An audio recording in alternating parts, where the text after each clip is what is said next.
स्थापकाय च धर्मस्य सर्वधर्मस्वरूपिणे अवतार वरिष्ठाय रामकृष्णाय ते नमः। जननीं शारदां देवीं रामकृष्णं जगद्गुरुं पादपद्मे तयोश्रित्वा प्रणमामि मुहुर्मुहुः।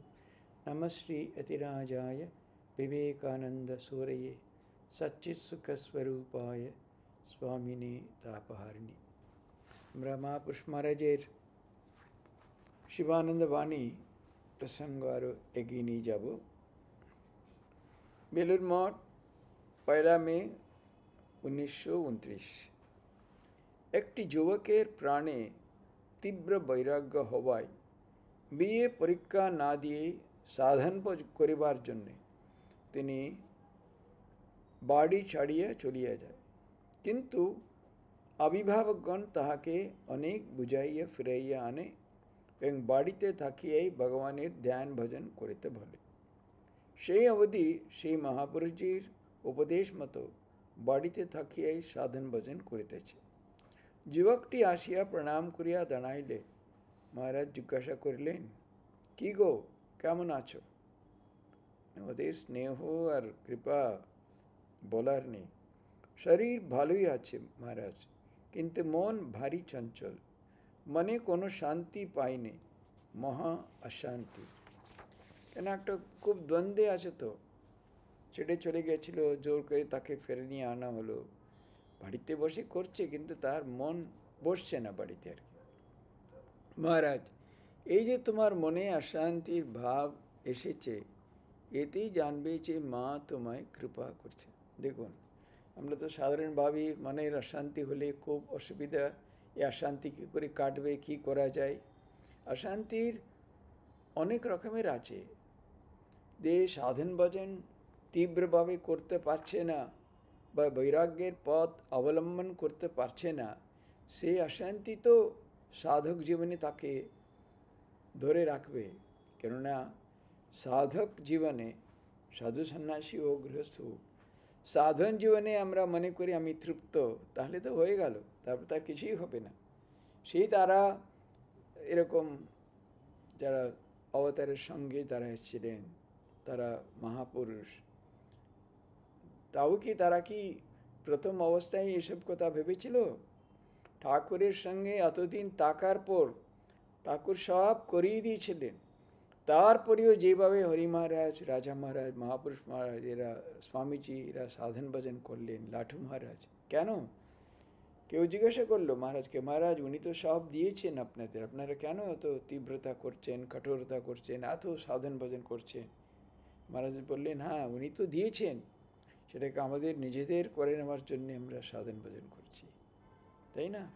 একটা হচ্ছে কি, বাবা মার বিশাল সম্পত্তি পেল ধনী, কিন্তু তবু আমি নিজের চেষ্টায় কতটা উপার্জন করতে পারি, কতটা আরও আমার যে ধন সম্পত্তি বাড়াতে পারি, এইসব তো ভাববে তো যে উদ্যোগী হলে। সেই জন্যে সেই অশান্তি আমি এত তীব্রভাবে সাধন ভজন করছে না বলে সেটা মহারাজ বলছেন, এতেই জানবে যে মা তোমায় কৃপা করছে। তাকে পাওয়ার জন্যে যে ব্যাকুলতা, তাকে পাচ্ছ না বলে মনে যে অশান্তি এসেছে, এটি তার কৃপার লক্ষণ, তাই না? তাহলে তো আরও তীব্রভাবে সাধন ভজন করবে, আরও সাধন পথে এগিয়ে যাবে, তাই না? বহু জন্মের সুকৃতির ফলে এবং ভগবত কৃপায় মানুষের মনে মুমুক্ষুত্ব আছে। শঙ্করাচার্য বলছেন না, দুর্লভম ত্রয়মে বৈতৎ দেবানুগ্রহ হেতুকম মনুষ্যত্বম মুমুক্ষুত্বম মহাপুরুষ সংশয়। তিনটি জিনিস খুব দুর্লভ, ভগবানের কৃপা ছাড়া প্রাপ্ত হয় না। মনুষ্য জীবন, আর মুক্তির ইচ্ছা, আর মহাপুরুষের সংস্পর্শ। মানে তাই বলছেন, শুধু তা নয়, গীতায় বলছেন না, মনুষ্যানাম সহস্রেষু কশ্চিৎ এততে সিদ্ধে এততামপি সিদ্ধানাম কশ্চিন মাম বেত্তি তত্ত্বতঃ। হাজার হাজার মানুষের মধ্যে দু একজন ওই সন্ধান পায়, এবং ওই রকম হাজার হাজার মানুষের মধ্যে দু একজন সত্যিকারী যে তার জ্ঞান লাভ বা চরম উপলব্ধি হয়। তাহলে বলছেন এখন খুব ব্যাকুল হয়ে কাঁদো আর প্রার্থনা করো মা দেখা দাও, আমি সাধনহীন, ভজনহীন, দুর্বল, কৃপা করে দেখা দাও। কোনো দিকে ভ্রুক্ষেপ করো না, কেবল রেখে যাও। মন বসুক আর নাই বসুক, ডাকতে ছাড়বে না। লেগে থাকো, পড়ে থাকো খানদানি চাষার মতো, তবেই তার কৃপা হবে। তাই তো বলছি, কোথায় ঘুরে ঘুরে বেড়াবে? ওই বাড়িতে বসেই মাকে ডাকো। ওইখানে থেকেই মা কৃপা করে তোমার প্রাণের সংসারের অনিত্যত্ব বোধ এনে দেবেন, সংসার বন্ধন কেটে দেবেন। মহারাজ বলছেন, মন বসুক না বসুক, বসাটা ছাড়বে না। মাও বললেন, ঘড়ির কাঁটার মতন জপ করবে। মন বসুক না বসুক, সবারই একই কথা। কেন করতে করতে মন বসে যাবে, নাহলে একদিন আরে মন বসছে না, কালকে আবার পরের দিন, আর পরের দিন, এরকম পরপর দিন হয়েই যাবে, কিছুই হবে না। যুবক কখনো কখনো ধ্যান করে খুব আনন্দ পায়, আবার কখনো মন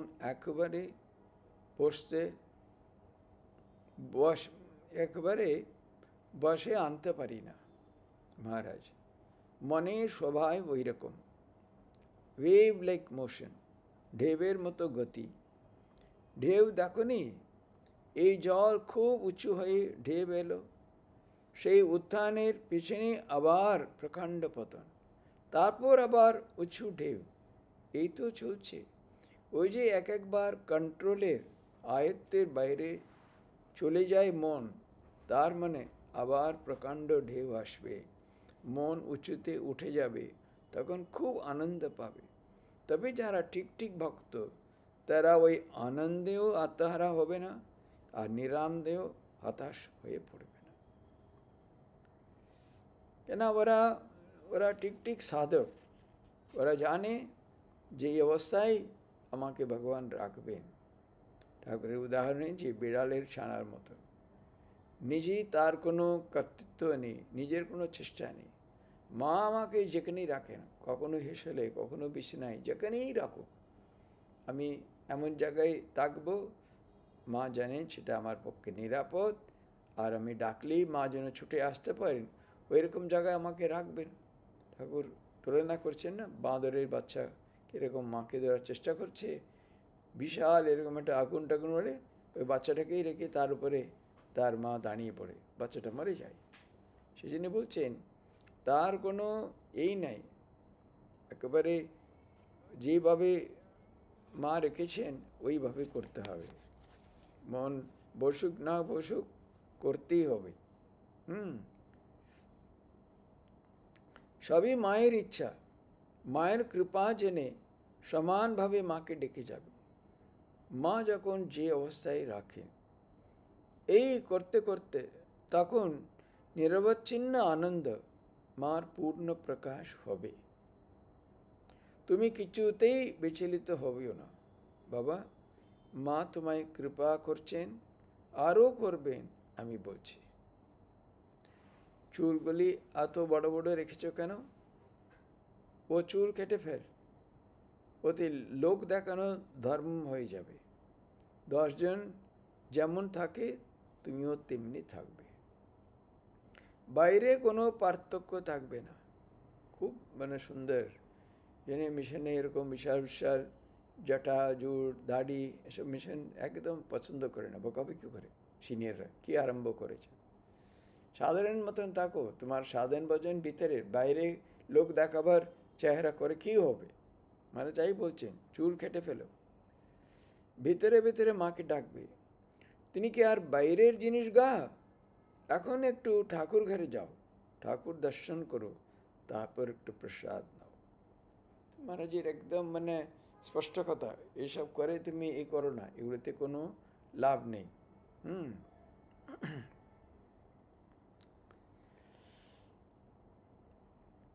আবার বেলুর মঠ, 4 মে 1929।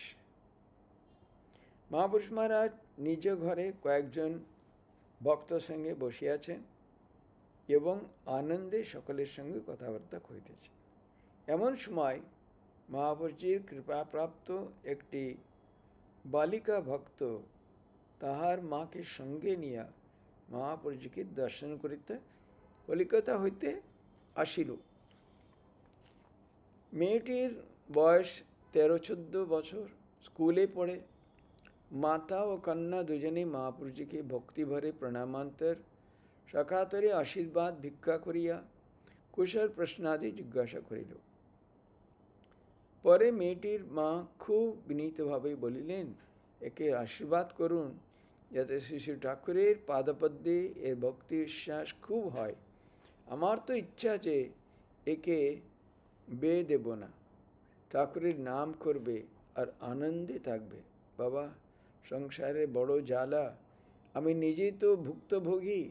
সংসারে যে কি সুখ তা হাড়ে হাড়ে বুঝেছি।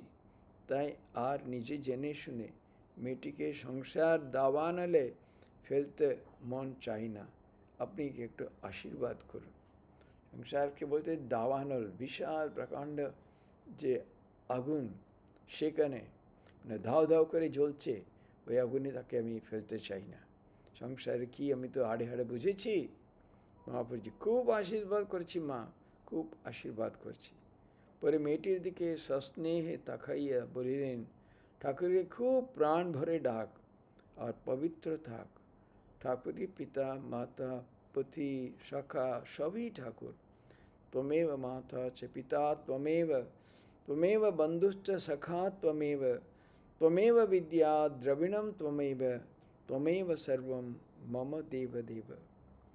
এখন তো পাঠ্য জীবন, মন দিয়ে পড়াশোনা করো আর সঙ্গে সঙ্গে ঠাকুরের যে নাম পেয়েছো তার জপ করো।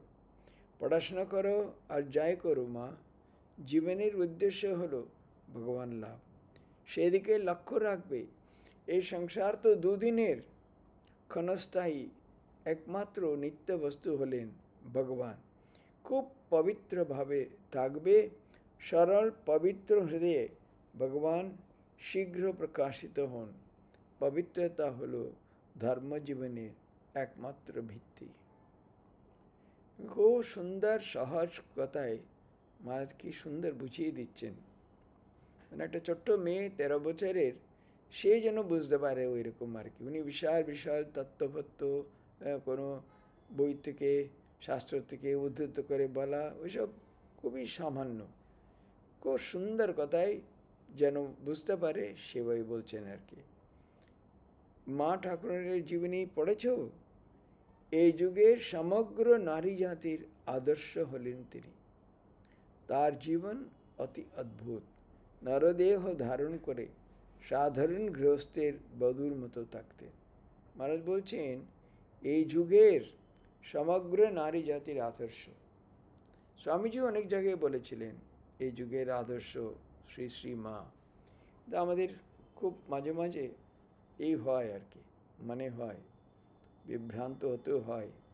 কেননা মানে লোকে এই করলে উনি তো সম্পূর্ণ অন্যভাবে ছিলেন। উনি তো একজন গ্রাম্য মহিলা, উনি শহরটাই দেখেননি, আসেননি, জুতোও পরতেন না, একটা কাপড় তার শরীরে। আমরা কি ওইরকম থাকতে পারবো? ওইগুলো ওই বাইরের আড়ম্বর, ওইগুলো কোনো ব্যাপারই নয়। তুমি জুতো পড়ো, ভালো ড্রেস পড়ো, ঠিক আছে, ওইগুলো কিছু নেই। তার মন, তার বৈরাগ্য, তার সেবা ভাব, তার ভক্তি, বিশ্বাস, শ্রদ্ধা, নিষ্ঠা, এগুলো হলেই তো জীবনটা সুন্দর হয়ে যাবে। সহনশীলতা, তার সেবা ভাব, সব কিছুকে মেনে নেওয়া, সর্বা অবস্থায় কোনো অবস্থাতেই বিচলিত না হওয়া, এগুলো কি কম কথা? কারো কোনো কিছু দোষ না দেখা। যে কোনো মায়ের জীবনের ওইরকম একটা জিনিস নিয়ে যদি কেউ চর্চা করে, সেটা জীবনে নিয়ে আসার চেষ্টা করে, তারা ধন্য হয়ে যাবে। বিশেষ করে উনি মহিলাদের ওইভাবে একটা জীবন যাপন করে দেখিয়ে গেছেন। কি পরিস্থিতিতে থাকতে হয়েছে, তাই না? উনি এরকম আমাদের অফিসে হয়তো এরকম হাজার রকম অসুবিধার মধ্যেই থাকতে হয়। পারিবারিক হচ্ছে অতটা নেই, পারিবারিকও আছে এখনও, কিন্তু ওর মধ্যেও সকলকে মন জুগিয়ে চলা, কীভাবে সব উনি সহ্য করে গেলেন। বলছেন না, সহ্যের সীমা নেই, মা বলতেন। অতএব এরকম সহনশীলতা কত কি শিখবার আছে। পবিত্রতা হলো ধর্মজীবনের একমাত্র ভিত্তি। মা ঠাকুরানীর জীবনী পড়েছ? নরদেহ ধারণ করে সাধারণ গৃহস্থের বধূর মতন থাকতেন, কিন্তু তিনি ছিলেন সাক্ষাৎ আদ্যাশক্তি জগজ্জননী। শাস্ত্রে যে কালী, তারা, ষোড়শী ইত্যাদি দশমহাবিদ্যা করে কথা উল্লেখ রয়েছে, মা ঠাকুরানী ছিলেন সেই দশমহাবিদ্যার একজন।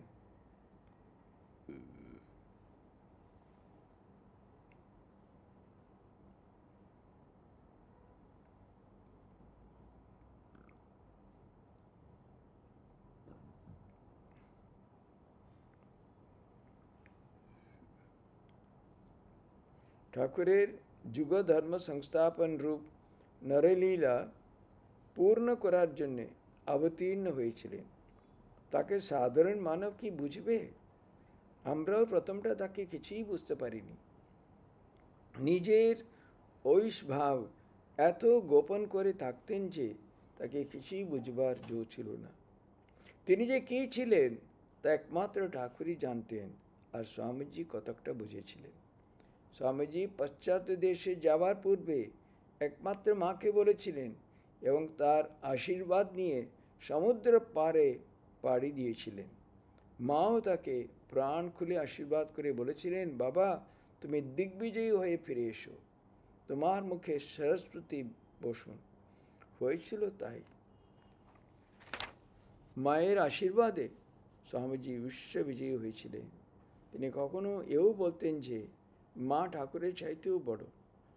এত গভীর ছিল তার শ্রদ্ধা শ্রী শ্রী মায়ের উপর। ঠাকুর বলেছিলেন, নহবতে যে আছে সে যদি কোনো কারণে কারো উপর বিরূপ হয়, তাকে রক্ষা করা আমারও সাধ্যাতীত। তাই না? হয়তো বোধহয় কেউ হৃদয় না কেউ করেছিল মাকে কিছু একটা, ঠাকুর সাবধান করে দিলেন যে আমি ওর মধ্যে ভিতরে যে আছে সে ফোর্স করে, ব্রহ্মা বিষ্ণু মহেশ্বরের সাধ্য নেই তোকে রক্ষা করবে। ঠাকুর নিজেই জানতেন মায়ের কি স্বরূপটা কি। সেখানে স্বামীজি এত তার খ্যাতি, এত তার প্রতিপত্তি, প্রভাব, সকলেই এত মানছে, সাধু মেচেরা স্বামীজির নামে একবারে ভাবে বিভোর, এত কিন্তু যেই স্বামীজি খুব কম যেতেন মাকে প্রণাম করতে, খুবই কম যেতেন, গেলেনও তো এত ভাবে বিভোর হয়ে যেতেন, একদম কিছুই বলতে পারতেন না, কোনো রকম একটু প্রণাম করে তাড়াতাড়ি সরে চলে আসে। শুধু তাই নয়, যাওয়ার আগে বারবার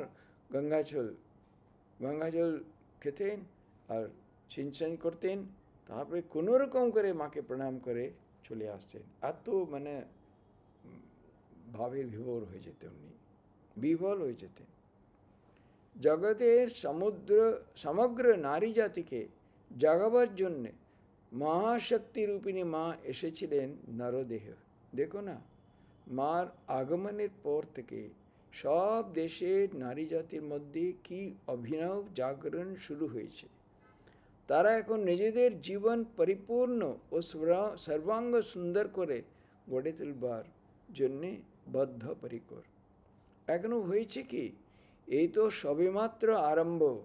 বৈদিক ও পৌরাণিক যুগে যেমন গার্গী, মৈত্রী, সীতা, সাবিত্রী প্রভৃতি অদ্ভুত নারী চরিত্রের বিকাশ হয়েছিল, এই যুগে মেয়েদের ভেতর তার চাইতেও বড় বড় আধারের বিকাশ হবে।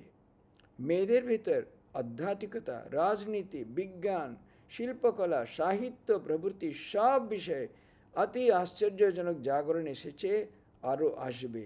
এসব ঐশী শক্তির খেলা। সাধারণ মানুষ এই সকলের গূঢ় মর্ম কিছুই বুঝতে পারে না। একেবারে মহারাজ বলে যা অক্ষরে অক্ষরে একদম প্রমাণিত। আজকে মেয়েরা কোন ফিল্ডে, কোন বিভাগে, কোথায় পুরুষের চেয়ে কম? সব বিভাগে ওরা সমান তো বটে, অনেক জায়গায় ওরা আরও এগিয়ে গেছে। মহাপুরুষ যা যা বললেন কি সেই কালে, ধরুন মানে 100 বছর আগে, তখন তো মেয়েদের এত এই ছিল, কোথাও যেতে পারবে না, আসতে পারবে না, বাইরে যেতে পারবে না, লোক তাদের নিয়ে যেতে হবে, পালকি ছাড়া যাবে না, এরকম ভদ্র বাড়ি বলে কত কী ছিল।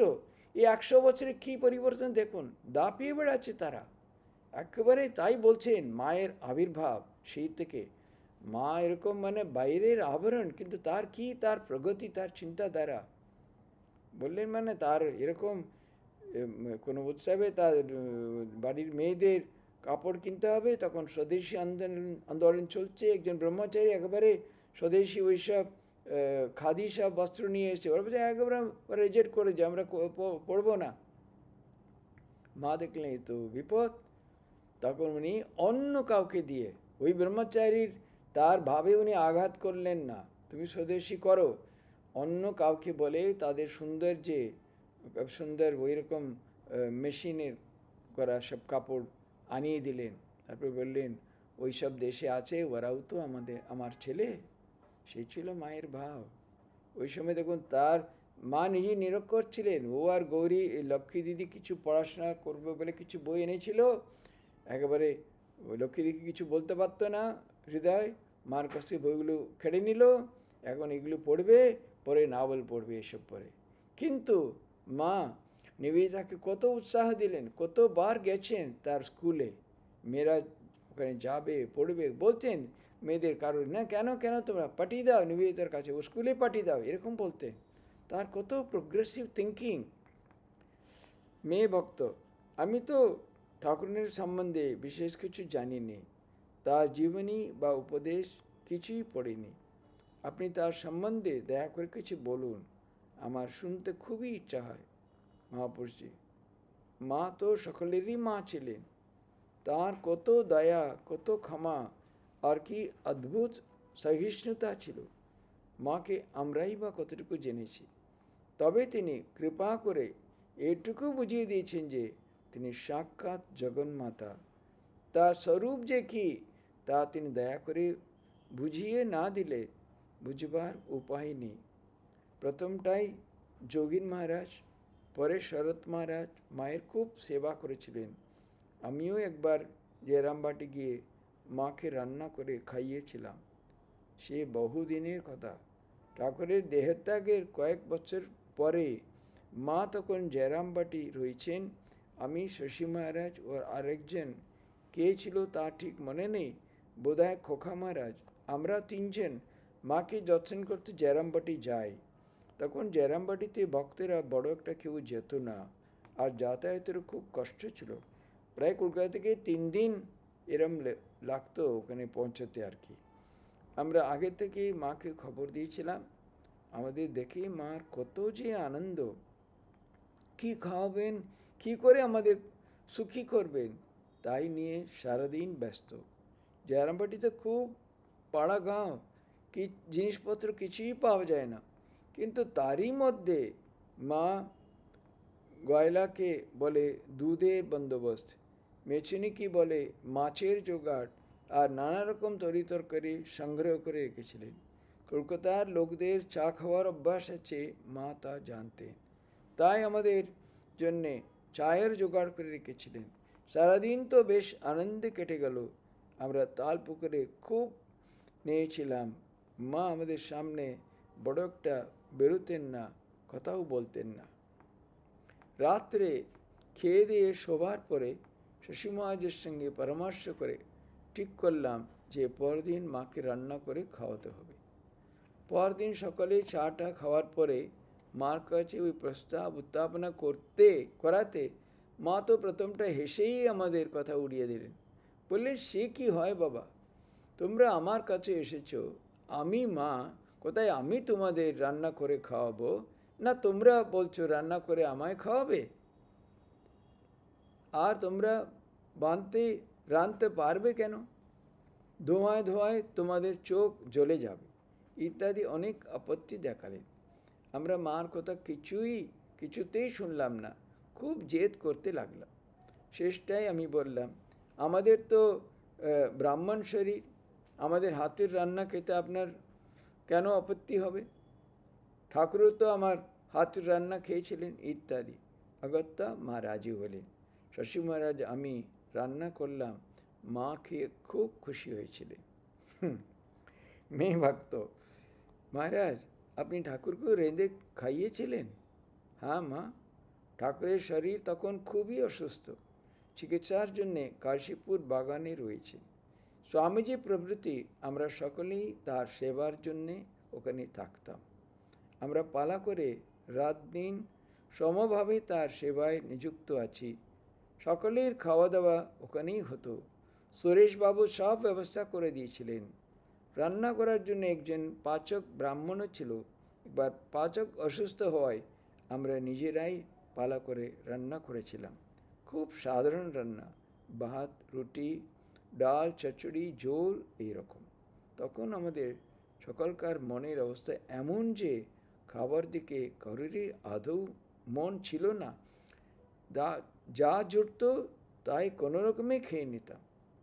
একে তো ঠাকুরের এমন কঠিন অসুখ, তার উপর আমরা সকলেই খুব কঠোর সাধন ভজন করছি। সেই সময় একদিন রাত্রে আমি সকলের জন্য রান্না করেছিলাম ডাল, ভাত, রুটি আর চচ্চড়ি। চচ্চড়ি যখন ফোড়ন দিচ্ছি, ঠাকুর উপর হতে যে ফোড়নের গন্ধ পেয়ে জানকী সেবককে জিজ্ঞাসা করলেন, হ্যাঁ রে, কি রান্না হচ্ছে যে তোদের? বাহ, চমৎকার ফোড়নের গন্ধ ছেড়েছে তো, কে রাঁধছে? আমি রাঁধছি শুনে তিনি বললেন, যা আমার জন্য একটু নিয়ে আয়। সেই চচ্চড়ি ঠাকুর একটু খেয়েছিলেন। তখন তো ঠাকুরের কঠিন গলার অসুখ, কোনো জিনিসই খেতে পারতেন না। সামান্য একটু দুধে সুজি সিদ্ধ করে দেওয়া হতো, তাই অতি কষ্টে খেতেন। সবসময় তাও খেতে পারতেন না। তার উপর মুহুর্মুহু এত ভাব সমাধি হতো যে বাহ্যিক কোনো হুঁশই থাকতো না। কাশীপুর বাগানে ঠাকুরের সেবায় ও ভজন সাধনে কি আনন্দেই না আমাদের দিন কাটত। আমাদের সকলকে একত্রিত করে ভারী সঙ্গের সৃষ্টি করবেন বললে যেন ঠাকুর ওই অসুখ। অবতারের লীলার গূঢ় রহস্য সাধারণ মানুষ কী করে বুঝবে? কি সুন্দর মহারাজ বললেন। ওই সময়কার কল্পনা করুন, ওই দৃশ্যটা কল্পনা করুন। ঠাকুরের সাথে সবাই কাশীপুরে রয়েছে, দিন রাত সাধন ভজন করছে, এর মধ্যেই ঠাকুরেরও সেবা চলছে, আবার রান্না চলছে। যা সামান্য পেল সামান্য খেলো, বাকি সব সময় জপ ধ্যান। মানে কি যে আনন্দ, খুব অদ্ভুত। ওইরকম আধার, তাই না?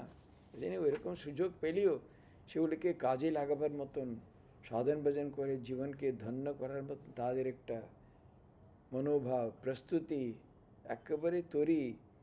বলছেন কাশীপুরে এভাবে সবাইকে একত্রিত করবেন বলেই ঠাকুরের অসুখ। নাহলে ওরা দক্ষিণেশ্বরে যখন ছিলেন, ছুটির সময় কেউ আসতো, নাহলে অন্যদিন কেউ আসতো, সবাই একসঙ্গে করে খুব একটা আসতো না। যার যেমন সুবিধে আসলো, একটু ঘুরে গেলো, ঠাকুরের সঙ্গে কথা বললো, আলাদা করে চলে গেল। কিন্তু কাশীপুরে যখন ওনার এরকম একটা অসুখ ধরলো, ধীরে ধীরে এরা মোটামুটি বুঝতে পারলো এবার ঠাকুর হয়তো আর থাকবেন না। শরীর তো একেবারে শুধু হাড়, আর কিছুই নেই, মাংস বলে কিছুই নেই, শুধু হাড়। ওই অবস্থায় ওরা বুঝতে পেরেছে দিন দিন একেবারে উনি রোগা হয়ে যাচ্ছেন, কিছুই খেতে পারছেন না, মাসের পর মাস কিছুই খাননি, ভাত টাত কিছুই নেই, সামান্য সুজি পায়েস। তাহলে ওরা বুঝেছে এবার হয়তো উনি থাকবেন না। সেই একটা তাদের মনের মধ্যে একটা তীব্র একটা বৈরাগ্য আর একেবারে একটা আশঙ্কা, কি হবে ঠাকুর না থাকলে আমাদের জীবন কি হবে।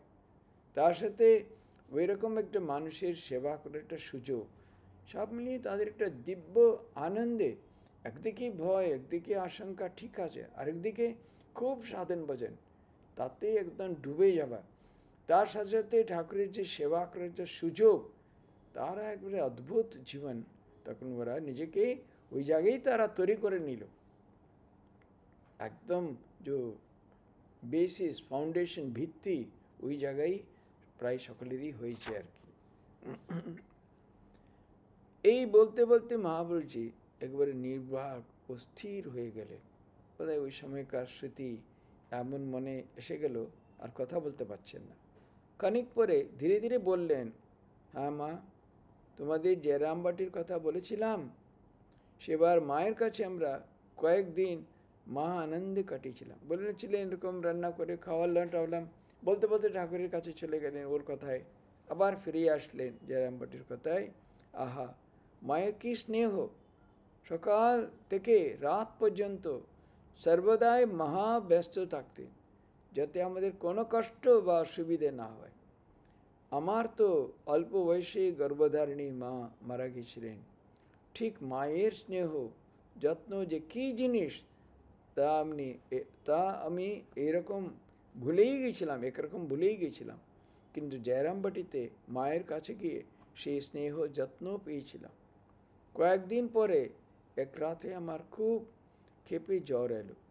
সন্ধ্যা থেকে একটু একটু জ্বর ভাব বোধ করছিলাম, তার উপরেই খেয়েছিলাম। মার কাছে তো না খাওয়ার জো ছিল না। রাত্রে যখন শুলাম তখন খুব ক্ষেপে জ্বর। যত রাত বাড়তে লাগলো জ্বরও তত বেশি হতে লাগলো। সারা রাত একরকম বেহুশ হয়ে পড়েছিলাম। শেষ রাত্রে শশী মহারাজকে ধীরে ধীরে ডেকে বললাম, ভাই আর নয়, কিন্তু জ্বর নিয়ে থাকলে মাকে খালি কষ্ট দেওয়া হবে। কাল সকালেই মায়ের কাছে বিদায় নিয়ে বেরিয়ে পড়া যাবে, তারপর যা হওয়ার হবে। শশী মহারাজ তাতে রাজি হলেন। ভোর হতে আমরা তিনজন মাকে প্রণাম করে রওনা হলাম। এত শীঘ্র শীঘ্র চলে আসছিলাম বলে মা প্রথমটাই খুব আপত্তি করছিলেন। শেষে আমাদের যোগ দেখে আর কিছুই বললেন না। মানে দেখুন, এরাও মানে মায়ের প্রতি এদেরও কত, এই দেখুন এত জ্বর, বলছে এখানে থাকলে মায়ের কষ্ট হবে। এমনি তো সকাল থেকে রাত পর্যন্ত মা সেবা করে যাচ্ছেন, নানান রকম রান্না করছেন, জিনিসপত্র নেই, বাড়ি বাড়ি গিয়ে সবজি তরকারি সংগ্রহ করছেন, আবার গোয়ালে গিয়ে দুধ সংগ্রহ করছেন।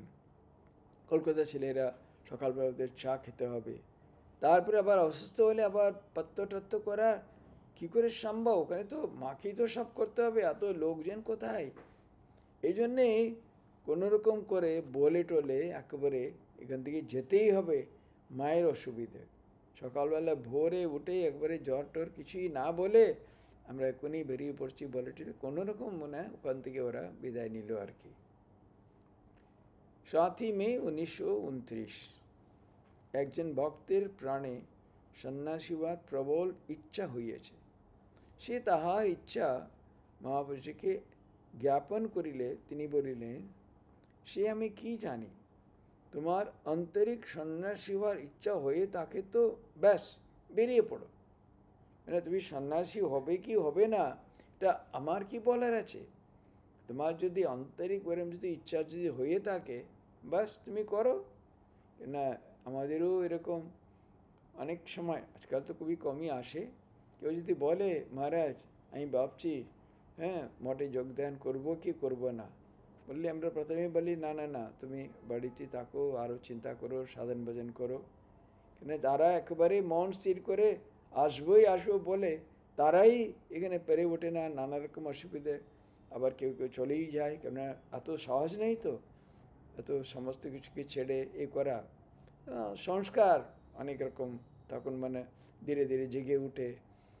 অতএব মানে তারা কোনো আসবো কি আসবে না বললে আমরা পরিষ্কার বলি না না এসো না। কেউ যদি বলে না আমরা আসবো, তাহলে ঠিক আছে। মহারাজ বলছেন তুমি যদি সিদ্ধান্ত করে থাকো, তোমার মনে ওইকে আন্তরিক সন্ন্যাসী হওয়ার ইচ্ছা হলে বেরিয়ে পড়ো, আমার জিজ্ঞাসা করা কী আছে।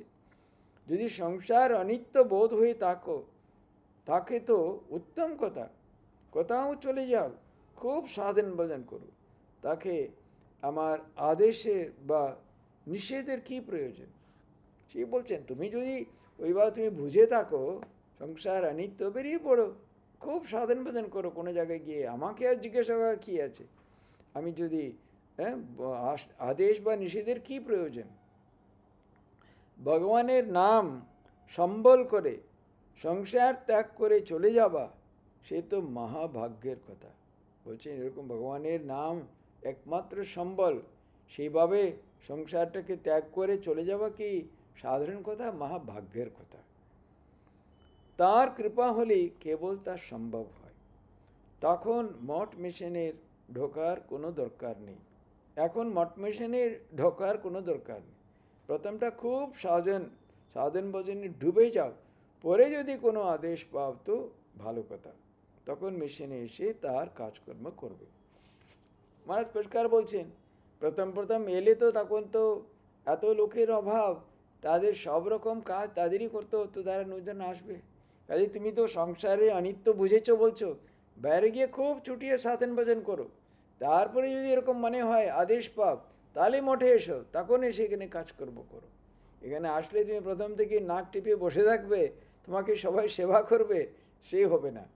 কেন, এখানে করবেটাকে, কাজগুলো তো করতে হবে, পরিষ্কার করা, এ করা, কোটনা কোটা, এ করে সব কিছু সে তো নতুনদেরই করতে হবে। তখন তুমি বলবে এখানে সাধু হওয়ার জন্য এসেছি, কিন্তু জবধানি করতে পারছি না, দোষারোপ করবে, তখন তোমার বৈরাগ্য সব উড়ে যাবে, সাধন ভজন করার প্রবণতা থাকবে না। মানে আগে এরকম ওইসব আগেকার দিনে কেউ কেউ প্রথম বলতো তুমি খুব মানে বাইরে সাধন ভজন করো, করে একবারে একটুখানি নিজের জীবনে স্থির হয়ে যাও, তোমার সত্যিকারই বৈরাগ্য কিনা বুঝে নাও, তারপরে এসো। মঠে আসলে তো অন্যরকম সাধন ভজন তো হবেই, এখানে থাকাটাই একটা ওই সময়কার মহাপুরুষজি, রাজা মহারাজ, অন্য অন্য যখন ডাইরেক্ট ডিসাইপলসরা ছিলেন, ওই সময় কি তাকারই তো সাধনা, আর কিছু করতেই হবে না, তো তার সান্নিধ্য থাকলেই হয়ে যাবে। কিন্তু তার আগে অন্তত জব দেন ইত্যাদিতে মানুষ প্রতিষ্ঠিত না হলে তখন এখানে তো নিয়মিত টাইম মতন তো করা যাবে না, যখন সময় পাবে তখন করে নিতে হবে। ওইরকম করার যে যদি মনের প্রবৃত্তি এসে থাকে, তাহলে এমনি কাজের দ্বারা ব্যাঘাত হবে না। কিন্তু এরকম তৈরি না হয়ে এসে গেলে হয় না, কাজে বেসে গেল, নাহলে কাজ না থাকলে আলস্য, শুয়ে থাকে, ঘুমিয়ে কাটলো, কে দেখবে? এটা আর এটা তো নিজে নিজে এসেছে, দেখবে কে কাকে বলবে? তুমি না করলে না করবে, তোমার জীবন, আর অন্যর কার কি আছে? এই জন্য মহারাজ বললেন, আগে তুমি ছুটিয়ে সাধন ভজন করো, জগৎ তখন অনিত্য বুঝেছ, খুব করো, তারপরে তুমি যদি তখন আদেশ পাও মনে করো, তারপরে এসো। এখনই এসো না, এখন মঠে ঢোকার কোনো দরকার নেই বলে দিচ্ছে মহারাজ। মঠের সংঘাধ্যক্ষ, লোকের অভাব, তার সত্ত্বেও তার কোনটা কল্যাণ। তাছাড়া ওর সত্যিকারই বৈরাগ্য কিনা নিজেই বুঝুক, নিজেকে পরীক্ষা করুক, একেবারে অচেনা জায়গায় যাক, খাওয়ার জুটবে কি জুটবে না, ভিক্ষা বৃত্তি অবলম্বন করে, হ্যাঁ, ভিক্ষা করে খাও, দেখো তুমি পারবে কি না, তারপরে ওই কঠোরতা সহ্য করো, নানান রকম দুর্যোগ সব কিছু, খাওয়ার জুটবে না, ওইসব অবস্থায় সত্যিকারই ভগবানের প্রতি তোমার কোনো নির্ভরতা আছে কি না, সে যদি তুমি তারপরেও যদি ঠিকই থাকো, হ্যাঁ, তারপরে এসো। নাহলে আর না, ধীরে ধীরে মঠেও থাকা, খাওয়ার ব্যবস্থা এগুলো তখন একটু একটু ভালো হতে আরম্ভ করলো। এখানে সুযোগ সুবিধার জন্য যদি এসে যাও, তাতে কোনো লাভ নেই। মহারাজ পরিষ্কার বলে দিলেন, তুমি বাইরে থেকে সাধন ভজন করো, তারপরে আসবে। ওম শান্তি শান্তি শান্তি, হরি ওম তৎসৎ। শ্রীরাম কৃষ্ণার্পণমস্তু।